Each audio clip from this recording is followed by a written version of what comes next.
Nate tusenesula yaffe ey'okuna era ng'eriko omutwe ogugamba nti olugendo lwaffe. Olugendo lwaffe. Twabukeereza nkokola ne tuva mu kitungulu ne tutandika olugendo lwaffe. Ebbanga eryasinga twatambulanga muwawa anti okusinga nga tugoberera awalungi awataabanga kawule. Nga tumaze okutambulako ebbanga twatuuka mu kitundu ekitangaavu ekyalimu agati aganene agawanvu n'obuti obutono obw'olumaggamagga. Wano nno twasaawula engere ate nga tewali ayogera. Naye obudde okugenda okutuuka mu ttuntu nga ffenna twoya busera eyo neeba njala. Twanoonya amatungulu ne gatubula okutuusa lwe twamalirira okuwummula oluvannyuma nga tuzzeemu otwanyi tulyoke tulamage. Twatula wansi w'omuti era awo we twayogerera ku buyinike obwatujjira anti ffe ensatule twali tusigadde ttayo. Katali yannyumiza engeri gye baasisinkanamu n'ennyeenya n'ensamaalirira. Naye ennyeenya yalaba Katale alandagga nnyo era ng'amujjukiza eby'ennaku bingi n'amukomako era n'atugamba nti mulinga abaana abato. Kakati ku ffenna ani atamanya bintu ebyo gwe mubinnyonnyola? Nze ndowooza kakati ekisinga kwe kussa ebirowoozo byaffe byonna ku bulamu bwaffe obuli mu maaso mu lugendo lwaffe. Kale wuuno tetumanyi na gye tugenda yadde lwe tuliva mu kibira muno. Ekyo si kikulu nnyo. Nze kwe kugamba Katale nti nnyenya byayogedde bituufu. Ebyo tubiveeko era nze ndowooza nti tuwummudde ebbanga ddene. Tusitule tugire nga tuwazaako. Nga tutambula olwo nnyenya yatuli wakati Katali ng'akulembedde nze nga nvaako emabega. Nga tutambuddeko akabanga nnyenya kwe kutegeeza nga bwe yali akooye ennyo. Bwe tutyo kwe kulaba awalungi ne tutuula era ne tusuubira okusula awo. Wano nno we nakakasiriza nti abakazi bagumira nnyo enjala okusinga abasajja kubanga ffe twatuulako wansi naye nga tetutereera anti ng'ekituli munda kifumba mutuku naye nga ye munnaffe alabika ng'atalumwa njala. Ffenna abaali obubi kwe kugamba nnyenya nti leka tugende nga tunoonya muno ku byokulya. Ne tuleka omuwala we twali ne tutambula. Naye bwe twagendako mu maaso katono ne nzijirwa ekirowoozo nti twali tukoze kibyo okuleka nnyenya yekka mu kifo. Kwe kuteesa ye Katale n'addayo okumukuuma nze ne neeyongerayo okunoonya ebyokulya. Bwe nazuula omuziru kwe kuddayo ne mbakima. Bwe twamala okulya nga tubeerera ddala awo era we twasula. Ekiseera kino kyali kizibu nnyo gye tuli. Obugo bwaffe bwe twalimu tumale twesimattula abasajja bwe bokka bwe twalina. Naye nno engeri gye twabuyisanga mu miti nga tulanduka wamu n'okubebbera ebitundu ebiramu ku bwo byali bisigadde bitono ddala. Bw'etyo empewo n'eronda ffe n'etufuuwa okutwonoona. Okwebaka kwaffe kwalinga mu mpalo. Ababiri bwe beebakanga omu n'asigala ng'akuuma ate okutuusa naye lwe yeebakanga. Okutambula kulaba naye naffe bye twalaba ne bye twawulira mu Kiwuuna tebirojjeka. Kyaziranga budde kuziba ekibira kyonna ne kijjula ebiwunnuuna. Wabanga oli awo okuuma banno n'owulira obusolo obujja bwewulunta wansi. Olwo nno ate n'okubirira. Wabanga okyali ku busolo wagendanga okuwulira nga waggulu ku miti ebinyonyi bisindogoma. Ne wootudde n'ojugumira. Bw'avangaawo n'owulira obuntu obusinda obusinzi. Oluusi we twawuliranga nga businda nnyo ne tulowooza nti mpozzi bw'abanga bubaguliza ku nsolo kujja kutulya. Okutya kuno bannange. Mu byonna bye twawulira mu Kiwuuna ebyasinga okututekemula ennyo gaali maloboozi g'abantu ge twawuliranga nga gakaaba. Lumu ffenna twali tukyatudde tunyumya twagenda okuwulira ng'ekintu kiwuuna ng'omuntu. Ekyo olwamalanga ekirala ne kitandika okukaaba nti woowe nnyabo, woowe nnyabo, woo. Ffenna abaali boogera ne tubunira bemmu. Gasalina ogamba otya mpozzi? Ffenna ne tubunira bemmu. Amaloboozi ago ne gatasalako okumala ebbanga ddene. Munnange nno ku olwo tulo twebaka mavumira. Obudde olwali okumuzuulamu buti ne tutambula. Wofira ng'olabye ebinene ggwe wamma. Naye naffe ku lunaku lwaffe olw'omukaaga mu kibira twalaba ekitalo. Enkya yonna twatambulira ddala awatali kwekenenkula. Naye bwe buba butuuka mu ttuntu ne tugenda tugwa ku mwala ogwalimu amazzi amalungi amatukuvu ennyo era amannyogovu obulungi. Wano nno buli omu we yeemalira eggoga anti twasooka kugawamira n'oluvannyuma ne tugeeyiwako. Bwe twamala Nnyenya n'ateesa nti kaakati tusomoke tugende mu maaso tulaba awalungi tuwummule era tusuulire ddala awo. Ekyo kye twakola nga tusomoka mwala nga tulaba awalungi nga tugumba bute. Olwo emibiri gyaffe gyalimiramu nnyo mpozzi olw'okunaabako kuli era eggulo limu twanyumyamu katono ng'ogw'okwebaka gubugujja. Ku luno Nnyenya nange ffe twasooka okwebaka, ye musajja wattu Katali n'asigala ng'akuuma. Bwe nawungulamu twe nawungula ne ngolookoka ne munnange Katali ne yeebaka. Naye bannange baba bali ddala matta nsejjere ne nnengera ekintu nga kiringa omuntu ddala ali obwereere. Naye olw'okubanga omwezi gwali gukazizza bulungi, obutangaavu bwali buyise mu makoola g'emiti nga munda mulabikira ddala bulungi, ekintu kye nalengerera ewala nagenda okulaba nga kisembedde eno gye tuli.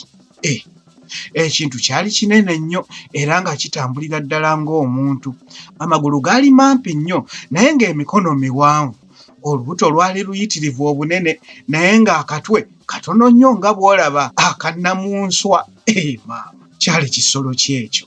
Amannyo gaali mawanvu bulala nga gayisiŋŋanyizza ate nga gonna gali kungulu. Bwe kyakyukanga kiti ensisi n'ebula okunzita. Kyagendanga ne kiyimirira ne kiwuuba emikono n'embula okufa ekitiibwa kyakyo. Ekirala ekyanneewuunyisa ennyo ku kintu kino byali binonko ebyanogokeranga okumu ebinonko ebyanogokeranga okumu anti buli lwe kyewetanga nga bivuga bepwa bepwa. Naye nalaba kitandise okusitula ennyindo ne manyira ddala nti kitukonza olusu era obulwa butuuse. Bwe nateebereza okukiboggolera nga bannange bwe banaasisimuka bajja kutya nnyo. Naye mba nkitunuulidde nti enkakaba ndabe nga bwe kyebaliga, ebinyonyi ne bigenda biwamatuka waggulu ku muti mwe kyali kiyimiridde ne bimenya ettabi ly'omuti ekkalu eryajjira ddala busimbalaala ne likyeggunda ku gubuto. Munnange ebyonyi byakatusombera. Ekisolo ne kigenda kitema omulanga ogwawawaza n'ekibira ne gusisimula n'abaali beebase. Ne kyetala ne kimenya obuti obwali awo bwonna. Twagenda okulaba nga kitusemberedde nnyo. Olwo ne tumanya ng'obwaffe bwali bukomye.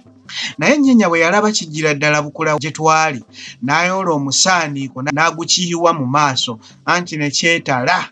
Nanyigira nnyo Nnyenya olw'ekikolwa ekyo naye nga sirina kyakukola. Katali yalaba Nnyenya akatyabye kwe kumenya mangu ekiti okutalaaga olutalo, naye nno ssebo ng'ekisolo kiriwo kikuba omuggo tolabawo. Katali yalaba kyetala kwe kukisoberera n'akikuba ekiggo ku gubuto n'okugwa ne kigwa. Olwo nno nze akabugo kagigumira nga bw'olaba empina ng'oli azina. Naye bannaye naawe otiitiira nnyo olimba. Ekisolo olwasitukaawo kyadduka buddusi era nga bwe kikaaba tekyadda. Naye entiisa katono etutte. Otulo otwebakwako eggulo limu twe twamala. Twasula tutunula okukeesa obudde era enkya twalwawo nnyo okuva mu kifo ekyo. Nga wayise ennaku 2 okuva lwe twalwana n'ensolo, Nnyenya n'alumbibwa obulwadde obwatulema n'okutegeera, n'agwa wansi ne luluma. Omukazi eyali omukalu era omugumu ennyo, ennaku 2 ziti okugenda okuyita ng'atusobedde. Amangu ago nga yenna afuuse amaaso era ng'ayenjebusa eby'ekitalo. Eby'okutambula nga tubivaako nga tutungujja naye mu kifo mwennyini bwe lwamukuba. Ogw'okulya kye gubeeredde. Newankubadde nga munnaffe yali muye atyo, twateesa munnange Katali n'agendanga okunoonya emmere, nze ne nsigala nga awali omulwadde kubeera naye kye yali asinga okwagala nze okuba naye okumpi. Maama, ebirowoozo ebyanzijiranga nga nsigadde ne Nnyenya obungi yakirako omusenyu mu nnyanja. Yagendanga oluusi n'andalaamira n'ampita naye n'atabaako kyaŋŋamba. Ebbanga lyonna natuulanga kumpi nnyo n'omutwe gwe era emirundi mingi yagusitulanga n'agunzisaako ne yeebaka. Bwe nalaba ng'asobodde okuwujjaalako bw'atyo nange ne ntuulanga busiki ne bwe nasanyalalanga nga ŋŋuma ne seeseguunya kumugolokosa. buli we nalowoozanga ku kwawukana n'ennyeenya obutaddayo okulabagana nate ne mpulira ng'ensi ennemeredde. Yagendanga nabbirira amaaso nze nga ntunudde ebbali nantunuulira enkaliriza. Bwe nakyukanga ne mmala musiŋŋaaniriza ate nze nga ntulika butulisi ne nkaaba. Twayongoberanga era n'okwennyamira ye Lugaba anywezezza obulamu bwa nnyeenya mu mikono gye. Ebbanga bwe lyayitawo twagenda okulaba nga munnaffe agenda ssuuka. Nnyeenya olumbe lwamumaza wansi ennaku ennungi 8 mulambirira era lwamunyaalusa nnyo. Bwe yafunamu olungubanguba n'atusaba tutandike olugendo lwaffe era n'atugamba na bino nti, bannange mbalabizza ennaku naye simanyi Mutonzi kyatutegekedde. Naffe bwe twalaba nga tannaddamu maanyi bulungi kwe kuteesa okugenda nga tumusitula kubanga yali ajja kukoowa nnyo. Kino nno twakikolanga mu mpalo naye kyokka ye yaŋŋamba mbunze bwe namusitulanga ng'awulira emirembe mu mubiri gwe gwonna. Maama. Oluvannyuma nnyeenya kwe kwekakaba n'atusaba tumukkirize naye atambuleko alabe. Ne tugendanga mpola buli lunaku nga tukuuma obulamu bwe. Obulamu buno bwe tutakabanira buli bbanga bulinga ng'empewo ezikunta ezibadde zikunta kaakati okuyita akaseera nga tokyaziwulira so ne gye ziraze nga tomanyiiyo. Ffe nsatule nga tuli mu kibira twalina bingi bye twayagala okutuukako naye ekyasinga byonna kwali okusomoka ekibira n'okufuna obuddamu mu nsi endala. Naye eky'ekitalo Katali teyasobola kumaliriza lugendo lwaffe n'okutuuka ku ssanyu eryava mu kulaba ennaku ey'ekitalo mu Kibira Kiwuuna. Bambi Katali teyatuuka yabaaki katuulire. Ku lunaku Katali lwe yayawukana naffe mu bulamu buno twakeera nnyo okutambula naye enjuba eba yeereze mu buwompo munnaffe n'agwa ku ngo eyasaanyaawo obulamu bwe n'etusattulula. Bambi yagwa ku ngo. Entabwe yajja bw'eti. Twali tuli wansi w'emiti eminene egyali gigombaganye ennyo amatabi. Katali n'agamba Nnyeenya nti, mugira mugenda mala okudda. Nnyeenya n'akkiriza era kwe kuŋŋamba nti tugendeko mu maaso tuyimirire tulindirire munnaffe. Tuba twakayimirira akabanga katono twagenda okulanga munnaffe atambuza kyennyumannyuma ajja eno gye twali era ng'amaaso ge agasimbye ku kintu ffe kye twali tetulaba. Nnyeenya kwe kumbuuza nti owange ono alabye eki? Ng'alabika ng'atidde nnyo. Nze kwe kumuddamu nti simanyi naye gwe sigala wano ŋŋende ndabe. Olwatuuka ku Katali n'ankomako n'omukono oluvannyuma n'antegeeza nga bw'asanze engo era n'agindaga nga yeewanise mu matabi g'omuti emutunuulidde. Aba akyambuulira ebyo ne Nnyeenya we yajjira naye n'agiraba. Mu kiseera kino ng'amaaso gonna yali gatusimbye era nga bwetengeetera ng'eyali eyagala okutugwira. Wano Nnyeenya we yatugambira mu kaama nti mikwano gyange mujje tudduke ensolo tuwonye obulamu bwaffe kuba bwe tunaaba tetugikozeeko kantu konna teyinza kutulumba. Naye kino Katali teyakikkiriza. Yamuddamu n'eddoboozi ery'omwanguka nti gwe nkulabye olinga ng'ayagala okutuliisa ensolo. Bwe tuleka ng'eno nga bw'emaze tulabako ejja kutulondoola ffenna etufuula emitaliri. Leka tulwane masajja tumale okugitta tulyoke tutambule mirembe. Okusooka nange nalina ekirowoozo kye kimu ng'ekya Nnyeenya naye kasita Katali yatwawukanako ate nga mmanyi nti kasita yamaliriranga okukola ekintu nga tajjulula kirowoozo kye olw'ekyo ne simuwakanya era ne saagala kumwabulira. Mba sinnamuwa kirowoozo kyange ye n'andagira nti Munaku menya omuggo twerwaneko. Olwo nno ye yali awa waggulu omuti gwe yali amenye olutalo lukwajje. Ensolo yalaba tumenya emiggo ndowooza n'emanya nti obulwa butuuse. Amangu ago kwe kutulabiriza n'ebuuka okujja okungwira. Eba egenda okuntuukako n'engiraba n'enjeoma anti olutalo lutandika. Bwe yali erumba Katali n'enjamira omuggo n'okubwama n'ebwama naye era olwasituka ku ttaka teyasibamu n'erumba Katali obwezizingirire n'emufumbikkiriza ku muti n'emwebuutikirako. Wano Nnyeenya we yagambira nti emusse bannange nabagambye. ensolo okugenda okumutuusa wansi yali emaze okumusimba enjala mu bulago era ng'omusaayi gufuuwa ng'ogw'ente ensala obulago. Nagezaako okwanguyira ensolo okutaasa bwe twazirunda naye saasobola kuwonya bulamu bwe obwali obw'omuwendo ennyo gye tuli. Engo nagikuba omuggo mu mugongo n'engumenya era amangu ago n'emuvaako naye kyokka nga takyategeera ataawa butaayi. Bwe natuuka ku katali ne nfukamira wansi ne nsitula omutwe gwe ne ngussa ku maviivi gange. Awo ne Nnyenya we yajjira kuba yali atwesambyeko akabanga olw'okutya. Nga wayiseewo akabanga Katali n'akyusa amaaso ge n'andalaamira. N'abanga yali agenda okwogera n'amira amalusu ne yeevuunika n'akutuka n'afa. Bambi nga kitalo. Namujja ku maviivi ne mwegeka wansi ne ntulika ne nkaaba.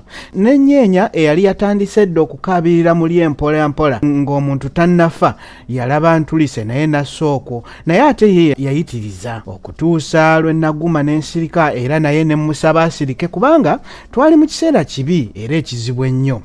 Nga tumaze okukaabiraawo omukwano twamenya amatabi g'emiti ne tumubikkiraawo we yaganzika omubiri gwe. Ffe ne tugenda nga tusinzittuka n'obunaku bwaffe. Twatambulako akabanga mpawe kaaga ne galemerera kwe kutuula era awo we twakeseza obudde. Twabukeeza nkokola ne tuddingana n'olugendo lwaffe. Twatambulira ddala ebbanga ddene naye awo nga mu ggandaalo ne galemerera olw'enjala eyali etuwala kato obulala. Mu muti we twatuula tetwavaawo era we twasula. Naye bwe bwakya Nnyenya n'antegeeza nga bwe yawulira enkoko nga zikookolima awo nga bukya. Naye nze ne sikiriza era ne mugamba nti yali aloota buloosi so nno nga gaali mazima. Akasana olwayakamu kati ne tusenvula naye awo nga mu kalasamayanzi ne tuguka mu kyererezi eky'ettaka ekkalu omwali n'ebiwugiro by'ebinyonyi. Olwo nange ne nkakasa nti twali kumpi n'ebyalo. Obudde buba bumenyese buti nange ne mpulira enkoko nga zikookolima. Olwo abaali bateese okusula ne twewaayo okugira nga tuwazaako nga tuluubirira okutuuka mu byalo. Nnyenya yali akooye nnyo naye omuwala ono teyaddirira mu kutambula. Obudde buba bukunira buti ne tugguka ku lusuku. Nnyenya olwava mu kibira nassa ekikoowe ekinene era n'aŋŋamba nti kazi maama omuntu awonye obuzibu n'okubonaabonera mu kibira.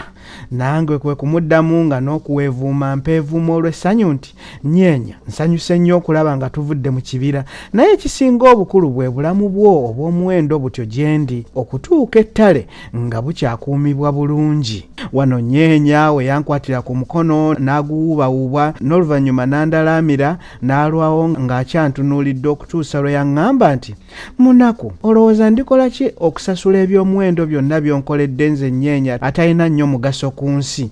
Eby'obugagga ebikusaanira sirina. Kale kiki nze omuwejjere kye nnyinza okuzuula ekikusaana? Konze nti Nnyenya nkwegayiridde leka kuteganya mutima gwo na birowoozo byo n'ebintu bizibu bwe bityo. Ebintu ebikulu buli omu by'ayinza okusasulira munne ge mazima, obugumiikiriza n'okwagala. Bw'oba ng'okyanjagala nga bwe wakolanga nga tukyali ebubebbere oba ompadde eky'omuwendo ekisingira ddala byonna mu bulamu bwange. Ye kwe kuddamu nti Munaku nkwagala emirundi 10 okusinga olubereberye era bw'oba ng'osiima n'akomaawo. Nze kwe kumuddamu mu ssanyu nti Nnyenya ekyo kimala era kubanga ggwe okyogedde. Bwe twavaawo kwe kugenda nga tugoba olusalosalo okutuusa lwe twaggoka ku nnyumba y'omukazi omukadde we twasula. Enkeera we twava okugenda ku mbuga. Naye sigenda kwerabira omukazi omukadde ono kaakati eyeebase emagombe olw'ebirungi bye yatukolera ekiro ekyo. Bwe ntyo nno essuula eyo nayo ne ngimalako. Bwe mbajjukiza ekitabo kino kiyina ebitundu 2. Omuwandiisi yasooka n'awandiika kino ekyassanyu teribeerera naye olw'okuba nti emboozi erabika ng'etaggwaayo bulungi n'awandiika kinnaakyo ekya nnaku teba y'omu. Kakati kino tukimaliriza ate bwe nnaaba ntandika nja kutandika n'ennaku teba y'omu. Mbaagaliza okubeera obulungi tuddingane ng'Omukama akkiriza awangaale nnyo Ssaabasajja Kabaka.